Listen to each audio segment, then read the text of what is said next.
everyone. A very good morning to all of you students.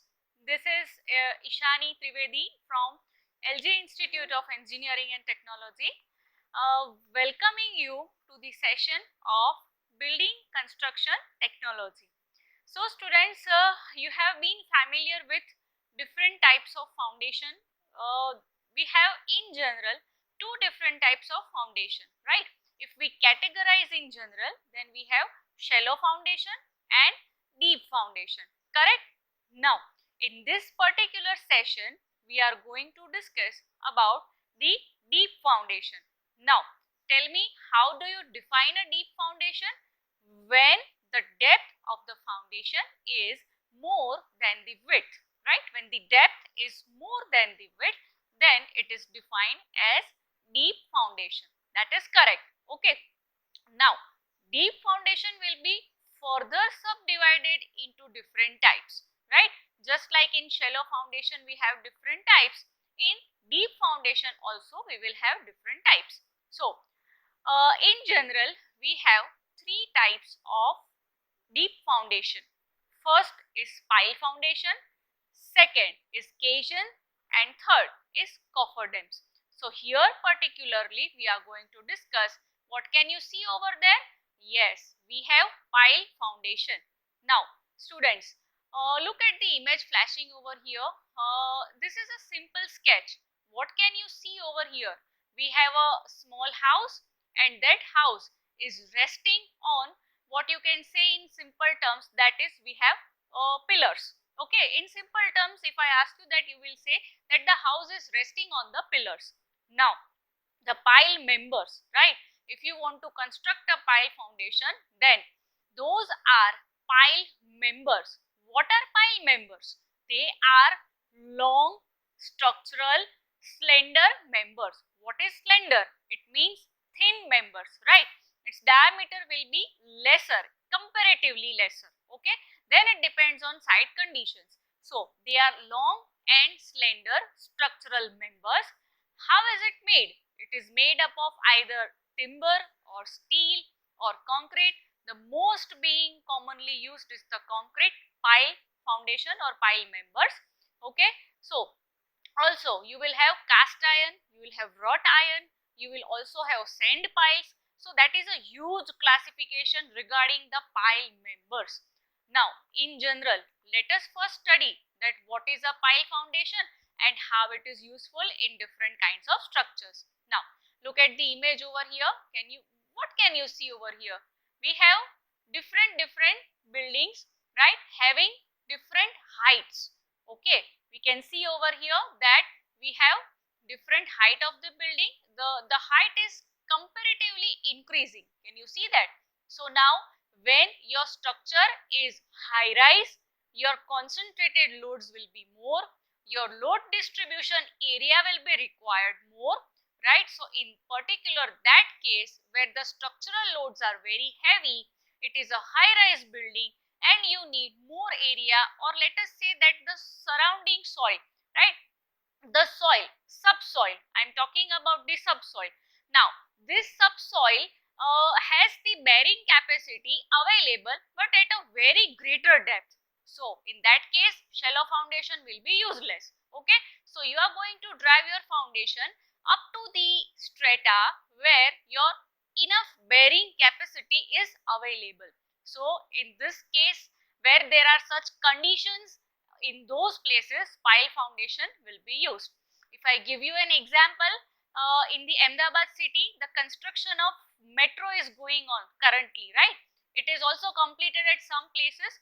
So over there particularly the piers which are being constructed for the bridge, for the track, over there pile foundation is used, if you have seen in your day-to-day life. Now not just the buildings, right? I just now I talked about the bridge piers, right? Now I am talking about another type of structure. What can you see over here? What type of a structure do you have? This is a transmission tower, right? So in the category of tall structure we can have transmission towers, we can have coolant towers, we can have the let us say that the chimneys, right? Tall chimneys, lighthouses. So whenever you are dealing with such kind of tall structures, deep foundation, that is pile foundation, is used. Now look at over here, how you can see that one leg of the transmission tower is resting on the pile foundation, on the pile members, but three pile members are provided. Can you see over here? We can see that three pile members are provided for one leg of your transmission tower. Also, what can you see? On top of the pile members, we can see a slab is provided. It is connecting your all of the three pile members. Can you see that? Yes. So over here I will talk about one more thing, that the rigid reinforced concrete slab. Generally it is RCC slab which is constructed on top of your pile members, right, such that it connects all your pile members and distributes the load evenly to all the pile members and then to the surrounding soil strata, is one of your pile accessories which has to be provided, known as pile cap. Okay, so this is your basic concept of pile foundation, that when and where you can use it, how it is useful and why it is useful. Now students, first question that is going to come into your mind is how this type of construction is carried out. We shall discuss about the different type of pile members, right? We have plenty of different variations, but how will you construct this? First of all, let us understand that. Now look at the images, the flashes, the clips running over here. What can you see? Three different types of pile driving operation is being carried out. Now driving the pile member into the ground, we are going to call this insertion of pile member as pile driving operation. Now what can you see in this image, what can you see in the second, and what can you see in the third? Now let us talk about the most simple one first, that is the first type which you can see over there. What can you see? A crane is connected, right? Now crane is connected with an equipment which appears just like a screw at the bottom, right? You know what is auger? Do you remember? Yes, you know what is auger. So now you are creating a borehole into the ground. Because your pile members are long and slender structural members, you have to insert it into the ground. It will be either cast in situ or it will be precast concrete member. Okay, so now if it is cast in situ concrete member, then what will happen is, first of all you are going to create a borehole. How will you create a borehole? With the help of auger. So the first method of pile driving becomes pile driving by augering. Okay, so now what can you see in the second type of pile driving operation? Okay, there is not much of a major difference over here, but in the first clip which is flashing over there, you can see that the auger is inserted at the bottom part, but in the second you can see that full-fledged, full-length auger is used for the excavation work of the borehole. Then in the second stage, what happens is the reinforcement cage is placed inside. Can you see that? Yes. And once the reinforcement cage is placed, then what will you do? You will perform the concreting work, right? This is how your cast in situ concrete pile member is constructed on site. Next, come to this one. What can you see in this? I think we can see that a hammer is being striked, right? You can see that the pile member is ready in this case. In the first two cases, you are going to make cast in situ, right? You are going to pour the concrete on site. But here you can see, what can we see? That the pile member is ready. It seems like it is a steel pile member. It is a H-beam pile, right? You know what is RSJ, rolled steel joist. You can call it as H-beams. So in this case, what is the difference? You can see a hammer is striking the pile member inside. How do you drive a nail into the wall with the help of hammer? Just like that, with the help of heavy operating hammer, diesel acting hammer, it can be different types of hammer. You are going to strike it by providing number of blows, and you will directly insert the pile member into the ground. Okay, so here we have two different types of pile driving operation. We have pile driving by augering and we have pile driving by hammering.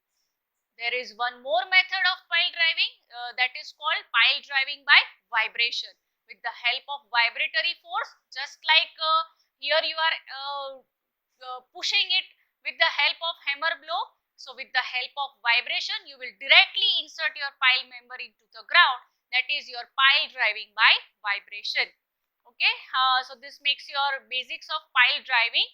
Now let me talk about certain type of pile members which are seen by you in common life, in day-to-day life also, but let us give them certain names, that as to according to which function the pile member serves its purpose, right?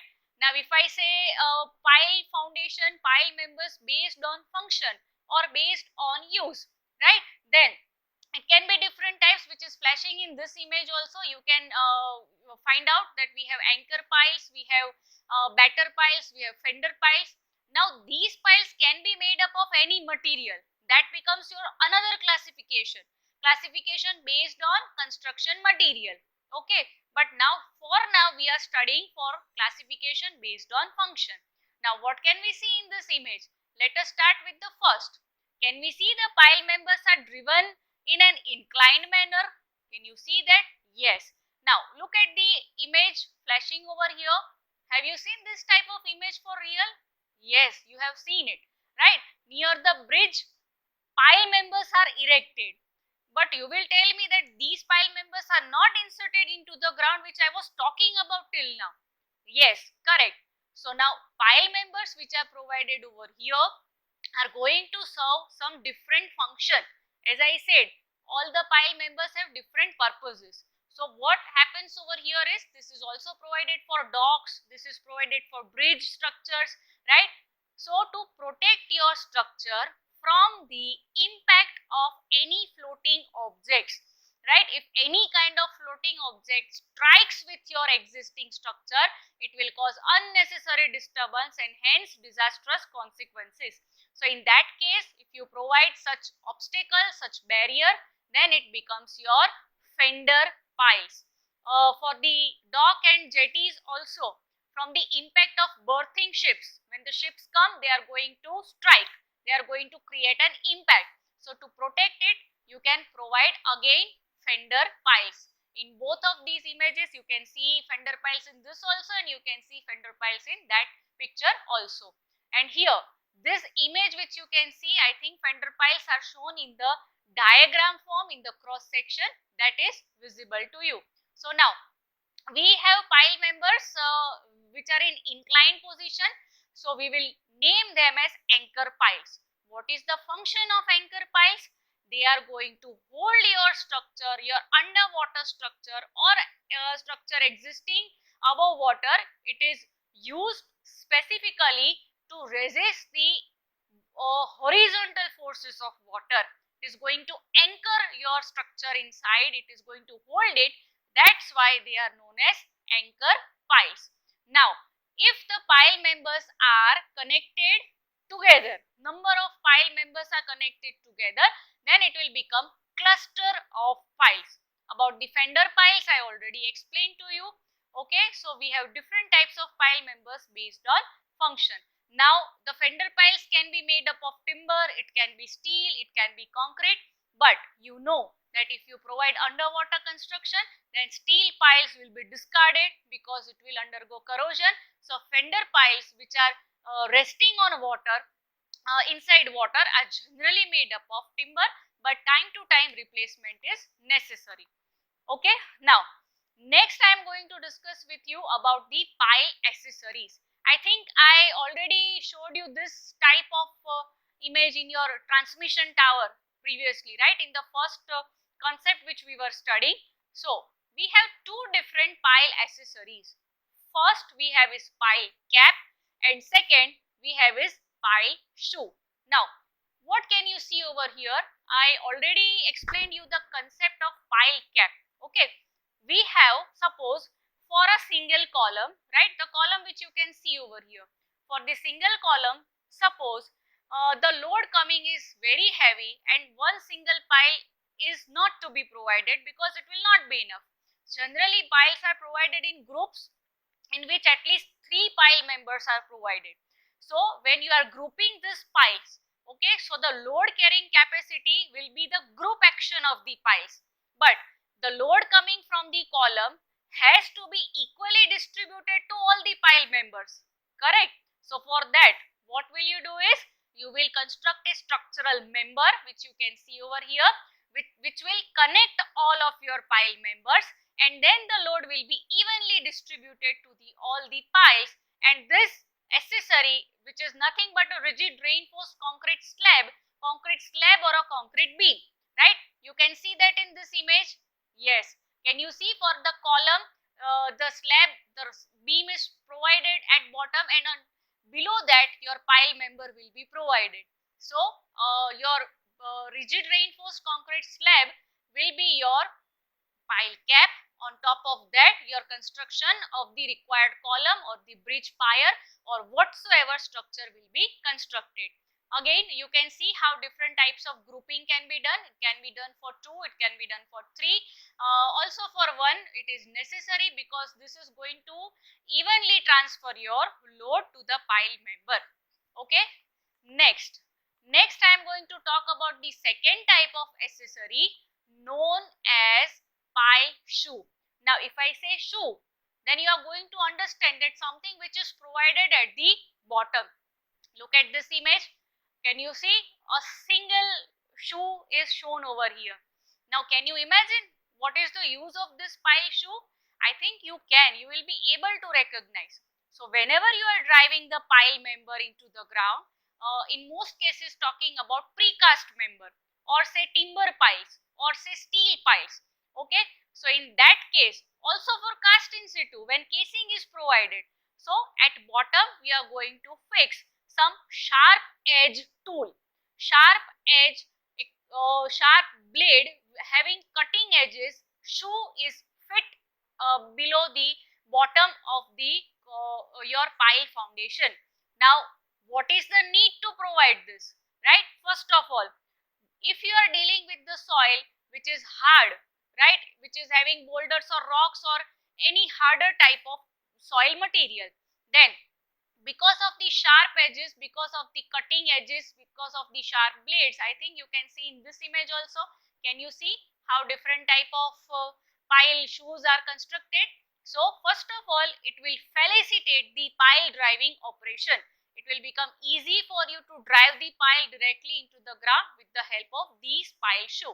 Second, in case of casing, when pile shoe is attached at bottom and when you take it up to the desired strata, this pile shoe is going to provide partial support to the pile member to stay vertical in position alignment. That is why you have to use different type of pile shoe. Look at the second type which I am showing you over here. There are different shapes. So from this we can conclude that we have different types of shapes based on your pile member. What can we see over here?